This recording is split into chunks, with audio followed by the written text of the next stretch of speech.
ஸ்தோத்திரம். இந்த காலங்களிலே தேவனுடைய ஆலயத்திலே உங்களை எல்லாரும் பார்ப்பது சந்தோஷம். நான் மைண்டை பற்றி நான் பேசிக்கிட்டு வரேன். மைண்டை பற்றி நம்முடைய சிந்தனைகள் பல காரியங்களே மைண்டை பற்றி நான் சொல்லிக்கிட்டு வந்திருக்கிறேன். அதில் மனதை கட்டுப்படுத்தும் சில ஆவிகளை பற்றி சொன்னேன்.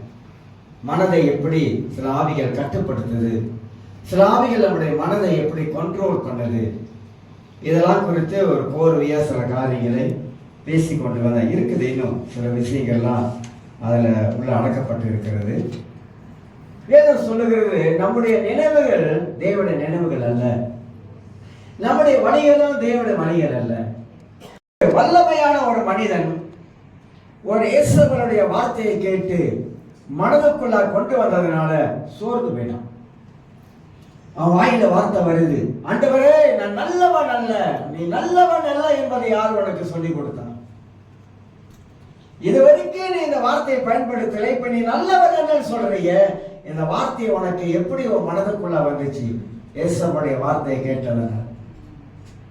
அதனால எனக்கு அருமையான வேதம் தான் நமக்கு அற்புதமான ஆவிக்குரிய பாடங்களை கற்றுக் கொடுக்குது.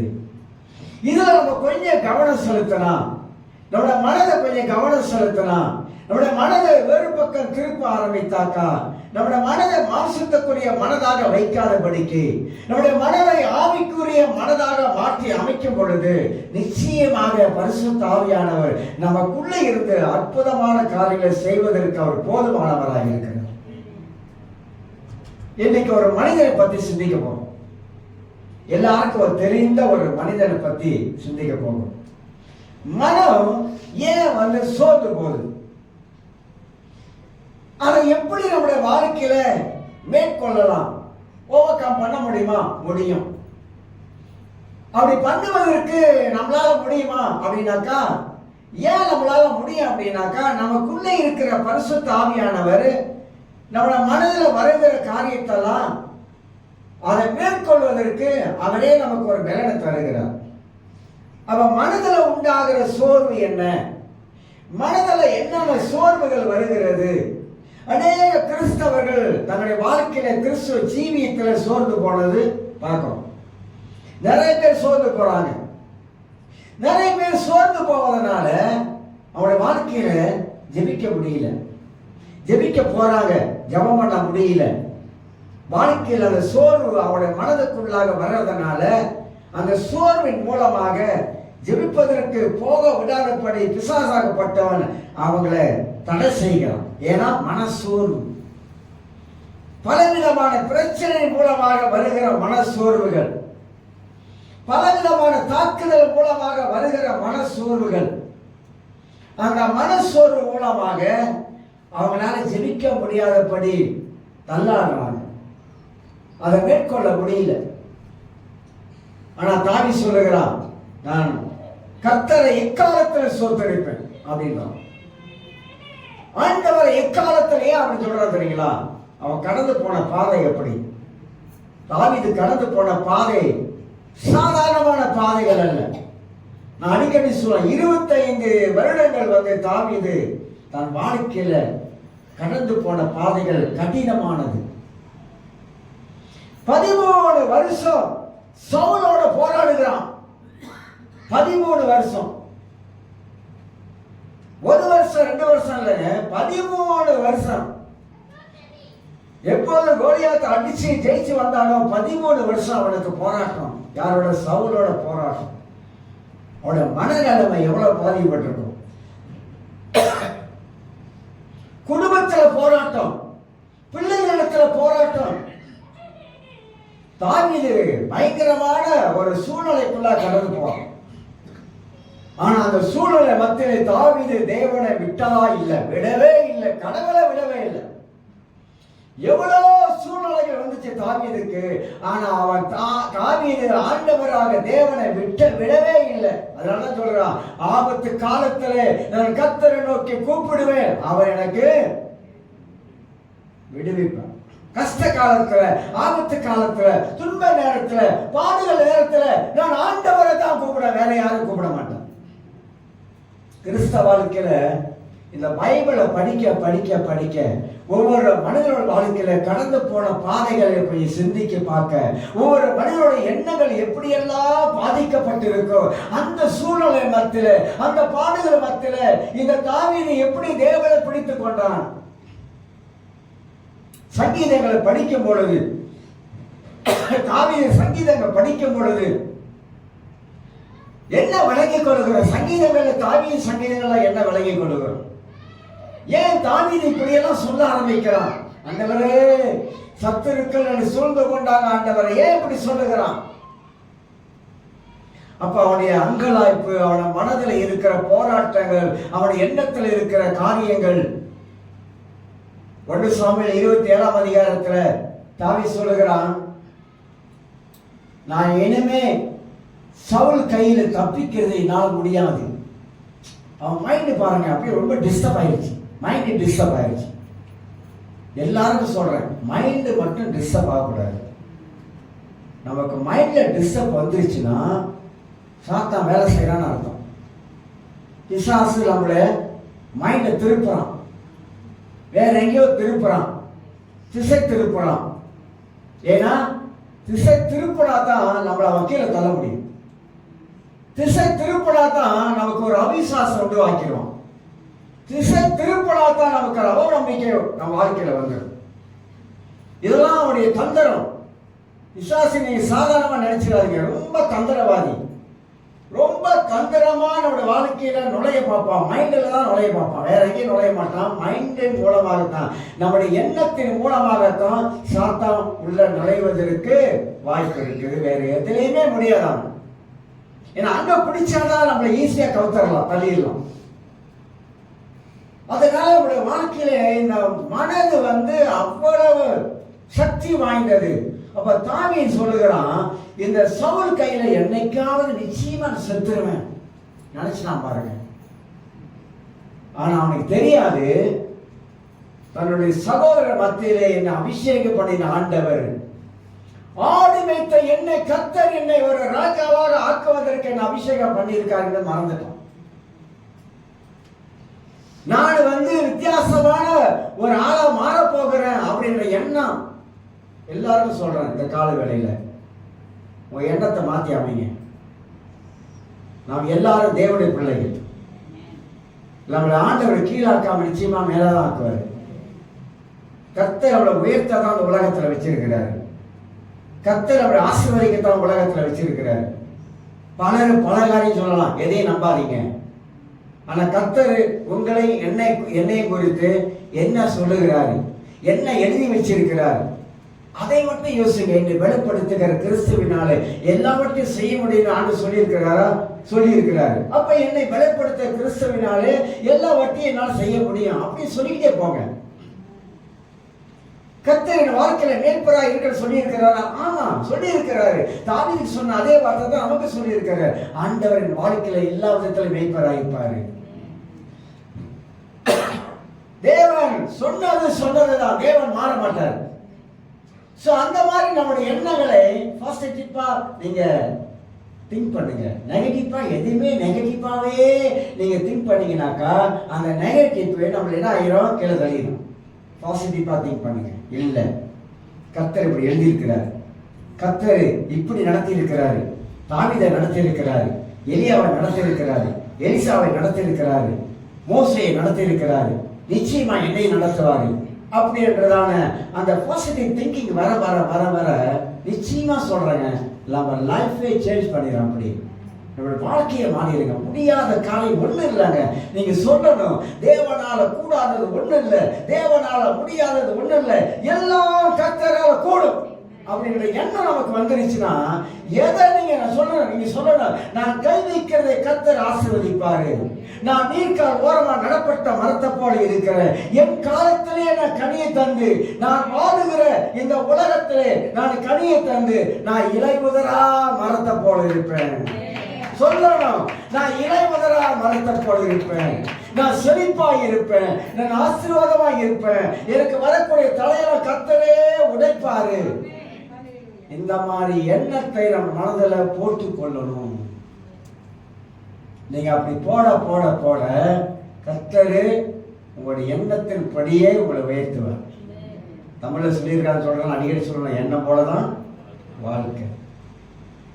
அந்த எண்ணத்தை கொஞ்சம் மாற்றி அமைச்சுக்கிட்டோமாக்கா நம்மளுடைய வாழ்க்கையும் செழிப்பாக இருக்கும், ஆசீர்வாதமாக இருக்கும் என்பதை நாம் அறிந்து கொள்ள முடியும். லூக்கா 18ஆம் அதிகாரத்தில் ஒரு வசனத்தை வாசித்து காட்டுகிறேன். ஒரு மனிதனை குறித்து தான் சிந்திக்க போகிறோம். லூக்கா 18ஆம் அதிகாரத்தில் 1ஆம் வசனத்தை வாசிக்கிறேன். சோர்ந்து போகாமல் எப்பொழுது ஜெபம் பண்ண வேண்டும் என்பதை குறித்து அவர்களுக்கு அவர் ஒரு உவமையை சொன்னார், ஒரு பேரபிள் சொல்றார், ஒரு கதையை சொல்றார். இயேசு ஒரு கதையை சொல்றார். என்ன கதையை சொல்றார் எல்லாருக்கும் தெரியும். ஒரு பட்டணத்தில் ஒரு நியாயாதிபதி இருந்தான். அவன் தேவனுக்கு பயப்படாதவனும் மனுஷரை மதியாதவனுமாய் இருந்தான். அந்த பட்டணத்திலே ஒரு விதவையும் இருந்தால் அவனிடத்தில் போய் எனக்கு என் எதிராளிக்கும் இருக்கிற காரியத்திலே எனக்கு நியாயம் செய்ய வேண்டும் என்று விண்ணப்பம் பண்ணினாள். வெகு நாள் வரைக்கும் அவளுக்கு மனதில்லாக இருந்தது.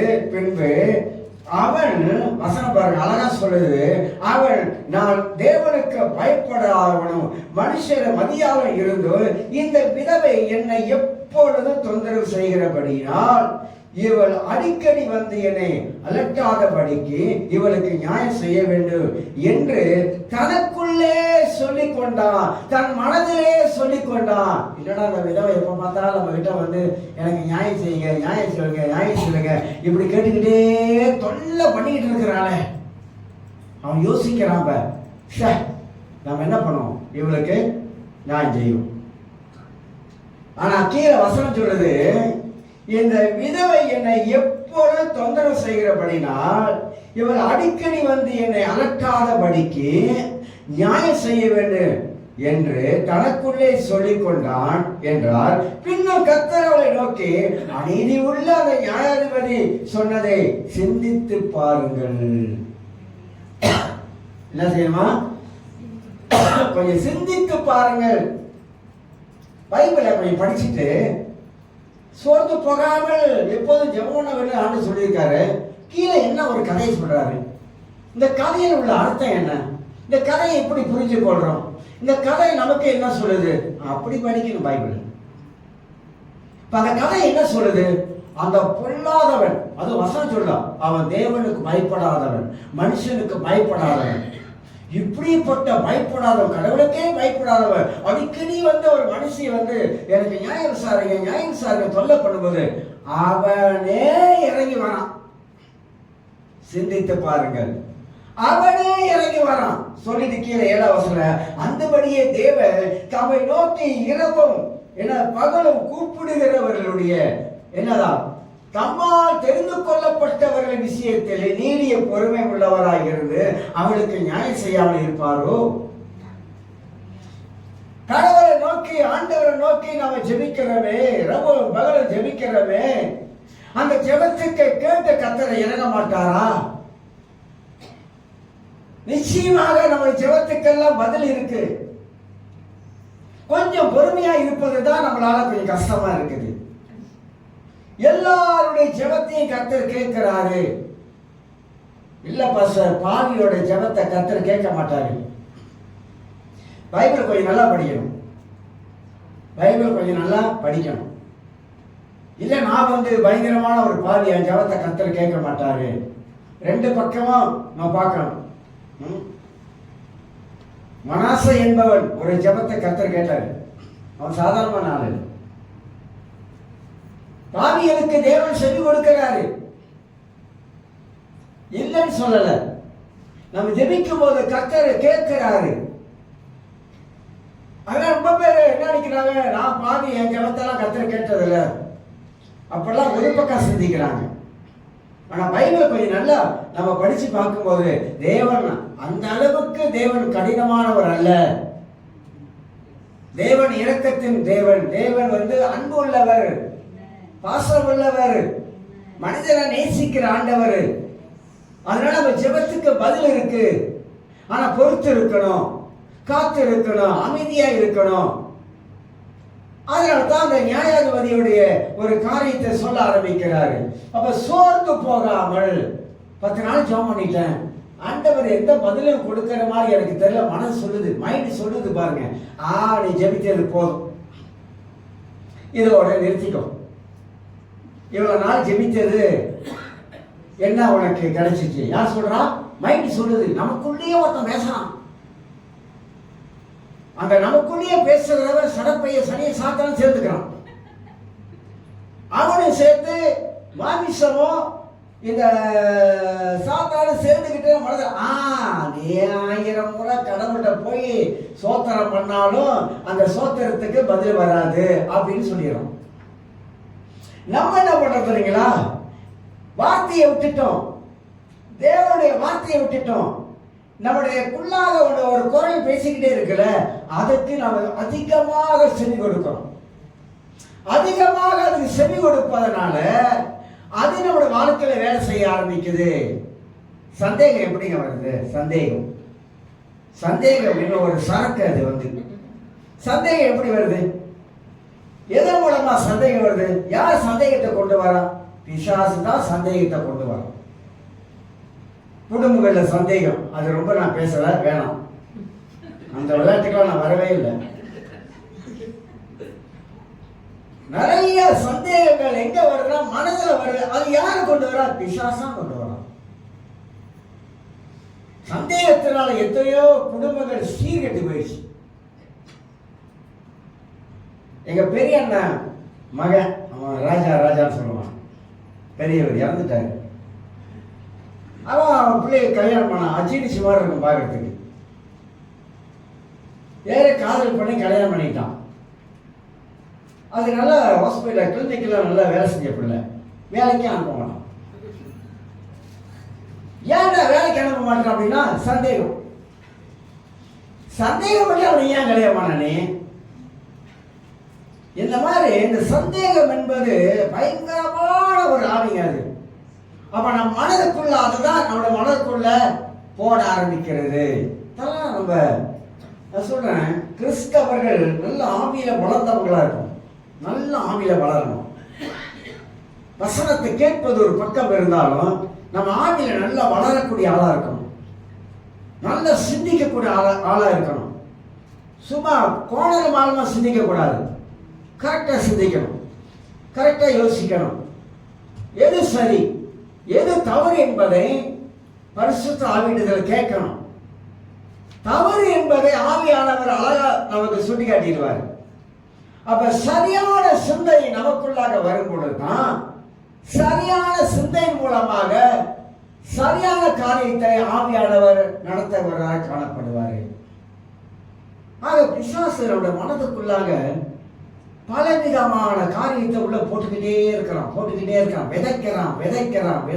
எல்லாரும் அறிந்து கொள்ளுங்க, மனதுல நீங்க என்ன விதைக்கிறீங்களோ அதுதான் முளைக்கும். வேற எதுவுமே முளைக்காது. தவறாகவே ஒவ்வொரு நாளும் தவறாகவே நீங்க எண்ணத்தை விதைச்சிங்கனாக்கா நீங்க தவறாகவே சிந்திப்பீங்க. கருப்பு கண்ணாடி போட்டவனுக்கு பார்க்கறதெல்லாம் கருப்பா தான் இருக்கும். மஞ்சள் காமால வியாதி உள்ளவனுக்கு பார்க்கறதெல்லாம் மஞ்சையா தான் இருக்கும். ஏன்னா மனது மைண்ட் செட்டப், மைண்டு தெளிவா இல்லை. ஏன்னா கேட்கறது அப்படி நம்ம சிந்தைக்குள்ளாக கேட்கறதெல்லாம் எல்லாத்தையும் உள்ள இறக்கி தள்ளி உள்ள போட்டு அமுத்தி வச்சுக்கிறோம். அது டேஞ்சரஸ், அது ஆபத்து, நமக்கே விளைய விஷயம் அது. அதனால தான் வேதம் சொல்லுகிறது, இந்த சிந்திக்க பாருங்க, இந்த அநீதி உள்ள நியாயாதிபதி எப்படி இறங்கி வருகிறார். அது போல ஆண்டவர் நம்முடைய வாழ்க்கையில் நம்ம ஜெபங்களுக்கெல்லாம் ஆண்டவர் பதில் கொடுக்கிறாரு. இல்லைன்னு சொல்ல வரல. பொறுத்திருங்க, காத்திருங்க, வேற எதையோ சிந்திக்க வேண்டாம். விசுவாசம் நம்பிக்கையும் நம்ம வாழ்க்கையில இருக்கும் பொழுது நம்ம எண்ணத்தின் மூலமாக பரிசுத்த ஆவியானவர் கிரியை செய்யக்கூடியவராய் காணப்படுவார் என்பதை அறிந்து கொள்ளணும். அதனால தான் அநேக தங்க வாழ்க்கையில ஏன் இந்த சோர்வு வருகிறது, ஏன் சோர்ந்து போறாங்க, எதனால சோர்ந்து போறாங்க, இடம் கொடுக்கறாங்க. வாழ்க்கைனா யாருக்கு பிரச்சனை இல்லை? எல்லாருக்கும். நாட்டை எடுத்துக்கொள்ளுங்க, அன்வார்ட்ட உட்காந்து பேசி பாருங்க, நீங்க எதிர்த்து அழுதுக்கு வந்துடுவீங்க. ஏன்னா அவனுக்கு 108 பிரச்சனை. இங்கே நல்லது செஞ்சாலும் பிரச்சனை, அங்கே நல்லது செஞ்சாலும் பிரச்சனை, எல்லாம் பிரச்சனை, எல்லா இடத்துலையும் பிரச்சனை தான் வரும். சும்மா இல்லை, ஒரு நாட்டை நடத்துகிற ஒரு பிரதமர் வந்து சாதாரணமான காரியம் இல்லை. மென்டல் டார்ச்சர் சரிங்களா? ஒரு பிஸ்னஸ் செய்கிறாங்கனாக்கா அந்த பிஸ்னஸ் கம்பெனியை வச்சு அவங்க நடத்துகிறாங்க, சாதாரண காரியம் இல்லை எதுவுமே. ரொம்ப வேணாங்க, ஒரு வீட்டுக்குள்ள 4 பேர் இருக்காங்க, குடும்பம். அந்த குடும்பத்தை ஓட்டுறது எப்படி இருக்கு சொல்லுங்க? 4 பேர் குடும்பத்தில் 4 பேர் 4 திசையில் இருப்பாங்க, 4 விதமான எண்ணங்கள் இருக்கும். அந்த குடும்பத்தை கட்டி எழுப்புவதற்கு போதும் போன் ஆயிடுது. ஒரு 4 பேர் இருக்கிற குடும்பத்திலே ஒன்று அப்படி இருந்தா ஒன்று இப்படி இருக்கும், ஒன்று இப்படி இருந்தா ஒன்று அப்படி இருக்கும். அதில் ஒன்று சொல்லுவோம், இவன் அப்பா பிள்ளை அப்படின்னு, அது அம்மா பிள்ளை. மைண்டு பாருங்க, இது அப்பா பிள்ளை, அது அம்மா பிள்ளை. வீட்டுக்குள்ளேயே அந்த மனது பாருங்க எப்படி இருக்குன்னு, சிந்தனை பாருங்க எப்படி இருக்குன்னு. ஸோ இப்படி மனித வாழ்க்கையில இந்த சோர்வுகள் பல விதத்துல வருதுங்க. ஆனா எப்படியெல்லாம் அதை மேற்கொள்ள முடியும் என்பதை குறித்து ரொம்ப அழகா வேதம் நமக்கு கற்றுக்கொள்ளணும். எப்படி மேற்கொள்ளலாம்? இந்த மாதிரி வருது, இப்படி வருது, இப்படி வருது. உங்களை யாராவது பேசுறாங்களா, இந்த காதலை வாங்கிட்டு இந்த காதலை விட்டுட்டு போயிருக்கணும், பேசாம போய்கிட்டே இருக்கணும். அதை தூக்கி உன் மனசுல போட்டுட்டு இப்படி பேசிட்டாங்களா, அப்படி சொல்லிட்டாங்களா, அதையே நீங்க நினைச்சிட்டு இருந்தீங்கன்னா முடிச்சு. நமக்கு கர்த்தர் ஒரு எதிர்காலத்தை வச்சிருக்கிறார். யோசேப்பு மட்டும் தன் சகோதரர்கள் இப்படி எல்லாம் பேசினாங்கன்னு சொல்லி அவன் நினைச்சிருந்தானாக்கா எகிப்துக்கு அதிபதியா வந்திருக்க மாட்டான். பேசினா பேசிட்டு போயிட்டான் அப்படின்னு அவன் பாட்டுக்கு அவன் கண்ட அந்த சொப்பனத்துக்கு அந்த சொப்பனத்தை மனதில் வைத்து கர்த்தர் ஏதோ ஒரு காரியத்தை வாழ்க்கை செய்ய போற மனதுக்குள்ளாக இருக்கணும். ஆனா அவன் வாழ்க்கையில உயர்ந்த இடத்துக்கு வர்றதற்கு சாதாரணமா வந்துட்டானா? கடந்து போன பாதை டார்ச்சர், குடும்பத்திலே அவனுக்கு டார்ச்சர், போன இடத்துலையும் டார்ச்சர், வேலை செய்ய இடத்துல பிரச்சனை. பழிய போடுவாங்க, பழியை போடுவாங்க, இல்லாததை இருக்குன்னுவாங்க, இருக்கிறத இல்லைன்னுவாங்க. கடவுளுக்கு சோத்திரம் பண்ணிக்கிட்டே போகணும், இல்லைன்னா கீழே விழுந்துடும். சோத்திராண்டவரே, சோத்திராண்டவரே, சோத்திராண்டவரே. வசனம் சொல்லு, மத்திய 5ஆம் அதிகாரத்துல, என்னை மக்கள் நீங்க நிந்திக்கப்பட்ட பாக்கியவான்கள். சோத்திரம். கிறிஸ்தன் மித்தம் யாரெல்லாம் நிந்திக்கப்படுறாங்களோ, கிறிஸ்தன் மித்தம் யாரெல்லாம் அவமானப்படுறாங்களோ, கிறிஸ்தன் மித்தம் யாரெல்லாம் பாடுபடுறாங்களோ, சோத்திராண்டவரே, நன்றி ஆண்டவரே. அவர் ஒரு நாளும் நம்மளை கைவிட மாட்டார். நிச்சயம் உண்மையா சொல்றேன், பைபிள் அதுதான் நமக்கு போதிக்குது. மனது, இந்த மைண்டு தான் நம்மளை கொன்னுடும். சிலர் வந்து ஏன் மரணத்துக்கு நேரம் ஏன் ஓடுறாங்க அப்படின்னா, இந்த மைண்டு அவங்கள போட்டு செத்துரு. ஏன் வாழ்ற? சாவு எது பேசுது? மைண்டில் பேசுது. சாவு, வாழ்ந்தது போதும், சாவு மணி அடிக்குது. ஒரு நாள் மனதில் சாவு மணி அடிச்சுக்கிட்டே இருக்குது. இந்த சாவு மணியை வந்து இவங்க வந்து ஏற்றுக்கொள்றாங்க. என்ன சொல்லணும்? அப்பால போ சாத்தானே, நான் வாழ பிறந்திருக்கிறேன். இந்த பூமியில கர்த்தர் என்னை வாழ்வதற்காக வச்சிருக்கிறாரு, என் ஆசீர்வாதமான வாழ்க்கை வாழ்வதற்காக வச்சிருக்காரு. அப்பால போ சாத்தான்னு சொல்லி பார்த்தீங்கன்னா டக்குன்னு போயிடும். வரவேற்காதீங்க சாத்தானை, வரவேற்காதீங்க சாத்தானுடைய எண்ணங்களை, வரவேற்காதீங்க. நான் அனுபவத்தில் சொல்றேன், படிச்சுட்டு சொல்லல. என்னைக்குமே பிசாசோட எண்ணங்களை ஒரு ரட்சிக்கப்பட்ட தேவனுடைய பிள்ளைகளை வரவேற்கவே கூடாது. அதை எதிர்க்கணும். அதை அடிக்கதான் ஆண்டவருடைய ஆவியானவர் நமக்குள்ளாக எண்ணத்துல பலமான காரியங்களை உருவாக்க ஆரம்பிப்பார். ஏன் சோர்ந்து போறீங்க? சோறு வருதான், வராதுன்னு சொல்ல மாட்டேன். எல்லா மனிதருக்கும் சோறு வரும், ஊழியக்காரருக்கு சோறு வரும், யாருக்கெல்லாம் வருமோ எல்லாருக்கும் வரும், சுவாசிகள் எல்லாத்துக்கும் வரும். ஆனா நான் என்ன சொல்றேன், அது எப்படி மேற்கொள்ளணும்?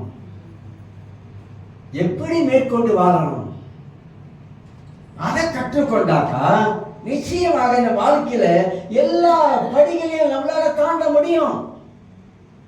எல்லா படிகளையும் தாண்டி வர முடியும். அதனால அநேக தங்களுடைய வாழ்க்கையில சோர்ந்து போறாங்க, ஜெபிக்க முடியாம போறாங்க. சோத்திரம் சோத்திரம் சோத்திரம் சோத்திரம், போதும் ஆண்டவர், எனக்கு ஆத்திரமா வருது ஆண்டவர். 10 சோத்திரம் சொல்றாங்க, அப்புறம் சொல்றாங்க, இல்ல ஆண்டவர் எனக்கு ஆத்திரமா இருக்கு ஆண்டவர். ஏன் உன் மனதுக்குள்ளாக ஏதோ ஒரு காரியத்தை நினைச்சு நாம் என்ன பண்றோம்? ஆத்திரப்படுறோம். சில காரியங்களை நினைச்சு ஆத்திரப்படுறோம். சில எண்ணங்கள் அப்படி தாக்குது. அப்ப யோசிக்கணும். ஆவியாருக்கு இடம் கொடுங்க, பரிசுத்தாவுக்கு இடம் கொடுங்க. ஆவியார் சொல்றாரு, நீ ஏன் அதெல்லாம் நினைச்சு ஆத்திரப்படுற? ஏன் இதெல்லாம் நினைச்சு உன் மனதுக்குள்ளாக ஆத்திரத்தை கொண்டு வர? அதெல்லாம் நினைக்காத. நான் உனக்கு போதுமான தேவனா இருக்கிறேன். கர்த்தர் சொல்றேன், நான் உனக்கு போதுமானவர். ஆண்டவர் நமக்கு போதுமானவரா இருக்கிறார்.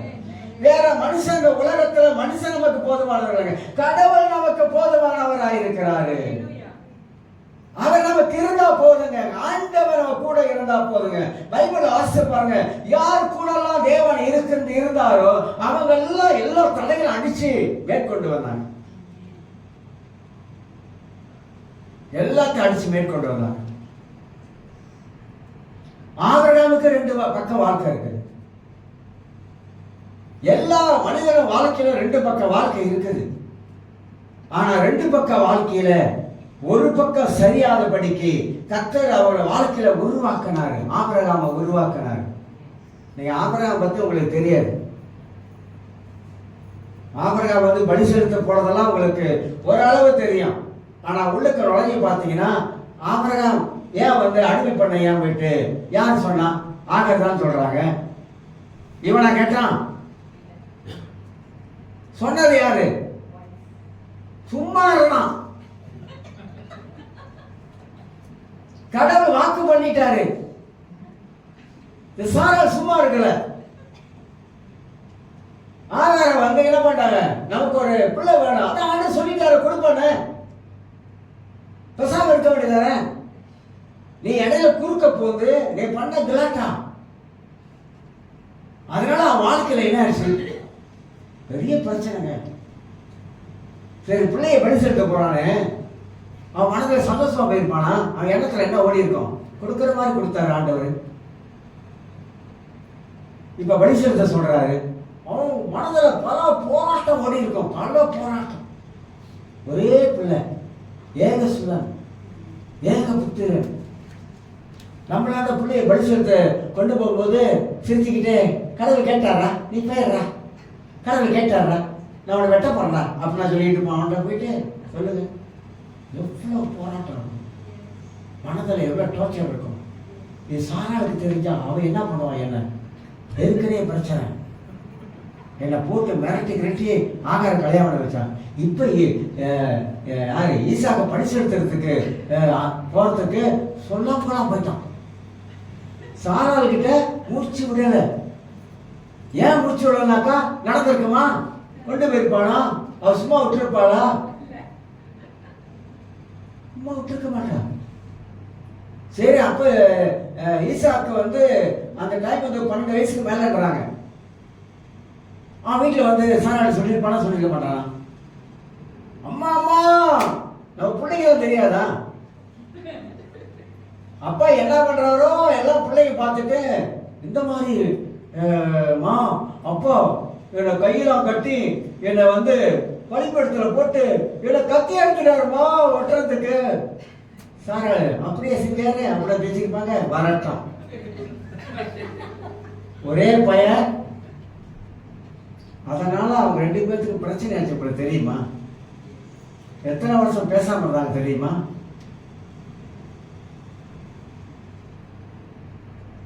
ரொம்ப கவனமான. அப்ப ஆபிரகாமுடைய மனதுல எவ்வளவு போராட்டம் இருந்திருக்கும். படிக்கணுங்க, பைபிள்ல தாங்க இருக்குது. கற்பனை பண்ணணுங்க. ஒரு பிள்ளைய பலி செலுத்த போறானா, பேசிக்கிட்டே போறானா, அவன் மனதுல என்னன்னா ஓடி இருக்கும். இல்லாத நிலையில கர்த்தர் ஒரு பிள்ளையை கொடுத்தாரு. அந்த பிள்ளைய கொடுத்துட்டு இப்படி இது பண்றாரு. என்னன்னா யோசித்திருப்பான், என்னன்னா சிந்தனை பண்ணியிருப்பான். மென்டல் டார்ச்சர் அவனுக்கு. ஆனா அவன் கடவுளுடைய வார்த்தைக்கு அப்படியே கீழ்ப்படி. அதுதான் சில காரியத்தை பைபிள்ல இருந்து நம்ம கற்றுக்கொள்ள ஆரம்பிக்கிறோம். மனத்துல நிறைய பேருக்கு இதுதாங்க, ஏன் செழிப்பு இல்லை, ஏன் ஆவிக்குரிய வாழ்க்கையில செழிப்பு இல்லை, ஏன் ஆவிக்குரிய வாழ்க்கையில முன்னேக்கு போக முடியல, ஏதோ ஒன்று தடையா இருக்குது, தடுத்துக்கிட்டே இருக்குது, ஏன் ஆவிக்குரிய வாழ்க்கையில ஒரு கலகலப்பு இல்லை, ஏன் ஆவிக்குரிய வாழ்க்கையில முகத்துல ஒரு செழிப்பு இல்லாம போச்சு, முகம் வாட்டமாவே இருக்குது, முகத்துல ஒரு கலை இல்லையே, முகத்துல ஒரு பிரகாசம் இல்லாம போயிருச்சே, ஏன் எதனால?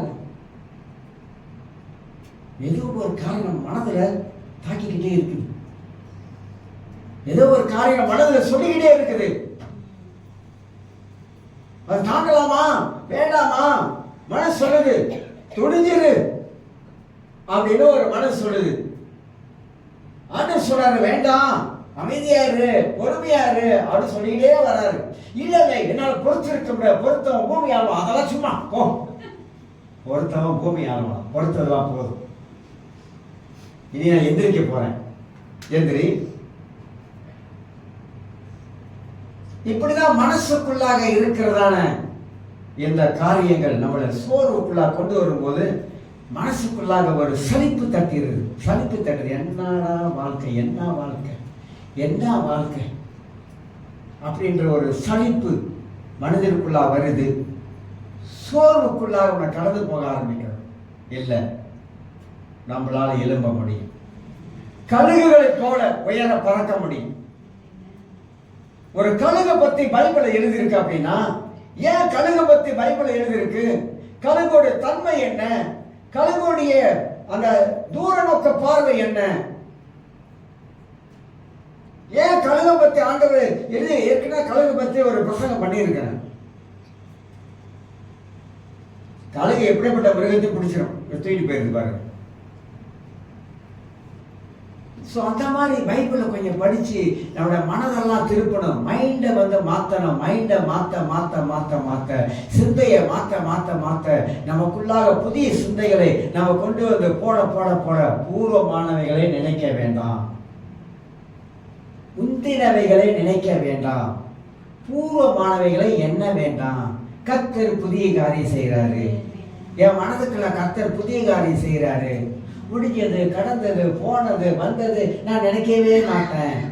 அதெல்லாம் முடிஞ்சது, அதெல்லாம் கடந்து போனது, அதை கொண்டாந்து வச்சு நான் என்ன பண்ண போறேன்? அதனால நான் ஒன்றும் பண்றதுக்கு ஒன்றும் இல்லை. ஆண்டவரே சொல்றாரு, அதெல்லாம் நீ நினைக்காத, அதெல்லாம் நீ சிந்திக்காத, நான் உனக்குள்ளாக புதிய காரியம் செய்ய போறேன். இப்போ புதிய காரியம் வேணுமா? பழசு கொண்டாந்து வச்சுக்கிட்டு அதிலே உட்காந்துருக்க போறோமா? அதிலே உட்காந்துமா முன்னேற முடியாது கிறிஸ்தவ வாழ்க்கையில். உலகத்தோடைய சூழ்நிலை எத்தனை பேருக்கு தெரியும் தெரியாது, நாட்டோடைய சூழ்நிலை எத்தனை பேருக்கு தெரியும் தெரியாது, சபை எந்த காலத்துல இருக்கு என்பது ரொம்ப பேருக்கு தெரியாது. சபை எந்த காலத்துல இருக்குது, சபை எந்த காலத்துல போயிட்டு இருக்குது. இன்னைக்கு உலகத்துல நம்ம பார்க்கும் பொழுது மனிதர்கள், கிறிஸ்தவர்கள் எப்படி வாழ்ந்து கொண்டிருக்கிறாங்க, ஊழியர்களுடைய உலகத்துல பார்க்கும் போது ஊழியர்கள் இன்னைக்கு எந்த லெவல்ல போயிட்டு இருக்கிறாங்க, இதெல்லாம் கணிச்சு பாருங்க, எல்லாம் யோசிச்சு பார்க்கணும். அப்ப காலங்கள் போக போக போக சபைகள் எந்த அளவுக்கு அப்படியே மங்கி போகுது. நம்முடைய பிள்ளைகள் எந்த அளவுக்கு தேவ காரியத்தில் ஈடுபடுறாங்க, முக்கியம். கடவுளுடைய காரியங்கள்ல நம்முடைய பிள்ளைகள் எந்த அளவுக்கு ஈடுபடுறாங்க, கடவுளுடைய காரியங்கள் எந்த அளவுக்கு முன்னேறி வராங்க, தேவ காரியத்துல நம்முடைய பிள்ளைகளுக்கு எந்த முதலிடத்தை அவங்க கொடுத்து வச்சிருக்கிறாங்க, அவங்க ஆவிக்குரிய ஜீவி எந்த அளவுக்கு வளர்ந்து கொண்டே வருது, அவங்க சிந்தனை எல்லாம் எப்படிப்பட்ட ஒரு எண்ணங்களாக இருக்கிறது, இதெல்லாம் கவனிக்கணும். கடைசி காலங்கள் நம்ம வாழுகிற இந்த காலத்துல கடைசி காலங்கள் சொல்லுகிறோமே, அந்த காலம் ரொம்ப சீக்கிரம் அப்படியே வந்துகிட்டே இருக்குது. நடக்காத காரியங்களும் அப்ப நடந்துகிட்டே இருக்குது. என்னென்னவோ வருது, என்னென்னவோ நூதனமான காரியம் வருது. இந்தியாவில் பாருங்க, தண்ணியில நெருப்பு கண்டுபிடிச்சிடும். கேஸ் அங்க விலை போடல, தண்ணியில ஒரு இந்தியாவில் ரொம்ப அறிவு பெருத்து போன காலத்துல நம்ம உட்கார்ந்து இருக்கோம். இப்ப அறிவு பெருத்து போன உலகத்தின் காரியம் நமக்கு தெரியணும். வேதத்தோட உலகம் ஒப்பிட்டு காட்டுகிறது. கடைசி காலத்துல அறிவு பெருத்து போயிடும். அதனாலதான் 2 தீமோத்தேயு 3ஆம் அதிகாரத்துல கடைசி காலத்துல என்ன நடக்கும்? தற்பிரியரா மாறிடுவாங்க.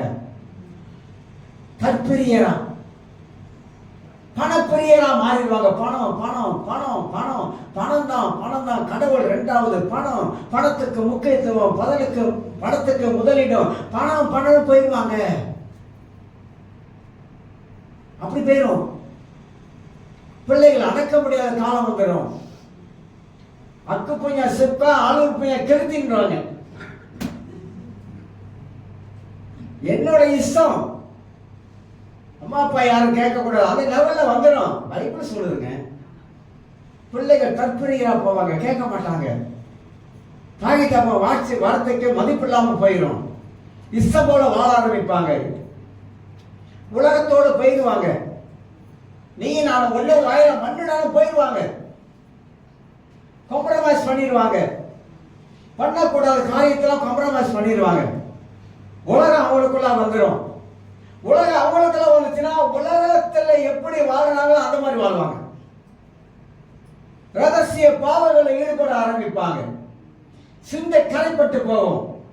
எண்ணங்கள் கரைப்பட்டு போகும். செய்யக்கூடாத காரியத்தை செய்ய ஆரம்பிப்பாங்க. அந்த நேரத்தில் உங்களால் ஒண்ணுமே பண்ண முடியாது. ஒன்றும் பண்ண முடியாது. அவுத்த விட்ட காளையா மாறிடுவாங்க.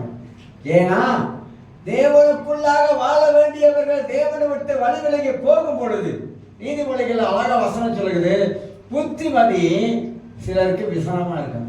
புத்திமதி சிலர் கேட்க மாட்டாங்க. அறிவுரை சிலர் கேட்க மாட்டாங்க. பிள்ளையா இருக்கும் போதே கரெக்டா சொல்லி வளர்க்கணும். பிள்ளையா இருக்கும் போது, சின்ன பிள்ளைகளே கடவுளுக்குள்ளாக பிள்ளையை கொண்டு வர ரோத்தானை கையாளணும்.